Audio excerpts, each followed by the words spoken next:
அனைவருக்கும் வணக்கம். இப்போ என்னென்னா எதை பற்றி நான் பேச போகிறேன்னா, நேற்று வட சென்னையில் ஒரு ஃபயர் ஆக்சிடெண்ட் நடந்துச்சு. அது எல்லாத்துக்குமே தெரியும்.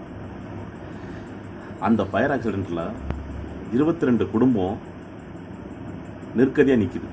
எப்படி 22 குடும்பம் அவங்களுடைய வீடு உடைமைகளை உணவுகளை இழந்து என்ன செய்யணும்னு தெரியாமல் நெருக்கடியாக நிற்கிறாங்க.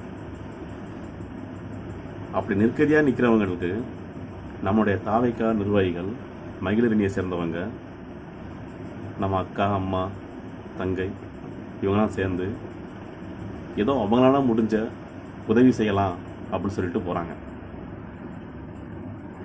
ஆனால் அந்த உதவியை செய்ய விடாமல் அதிகார வர்க்கம் முன்னாடி நிற்குது.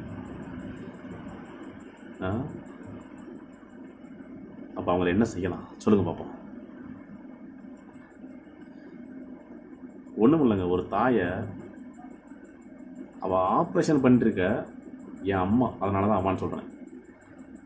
அவள் ஆப்ரேஷன் பண்ணிருக்க அந்த இடத்துல பூட்ஸ்களால் மிதிக்காங்க. இது எவ்வளோ பெரிய கொடுமை சொல்லுங்க. இதை விட ஒரு கொடுமை எங்கேயும் நடக்குமா? இது டேய், நீயும் தானடா ஒரு தாய் வயிற்றுல வந்திருப்ப, அந்த அறிவு உனக்கு இல்லையாடா? மனசாட்சி உள்ளவன் இதை பண்ணவே மாட்டான். இந்த காலத்தில் ஒரு உதவி பண்ணுறது கூட சுதந்திரமாக பண்ண முடியல. எவ்வளோ வேதனையாக இருக்குது. உண்மையிலே சொல்கிறேன், இது ஜனநாயக ஆட்சி கிடையாது. இது ஒரு பக்காவான பாசிச ஆட்சி. இந்த ஆட்சியை அகற்றணும். 2026 கட்டாயமாக நம்ம தளபதியை ஜெயிக்க வைக்கணும். ஜெயிக்க வச்சா மட்டுமே தான் பெண்களுக்கும் விடுதலை, இந்த தமிழ்நாட்டுக்கும் விடுதலை. வணக்கம்.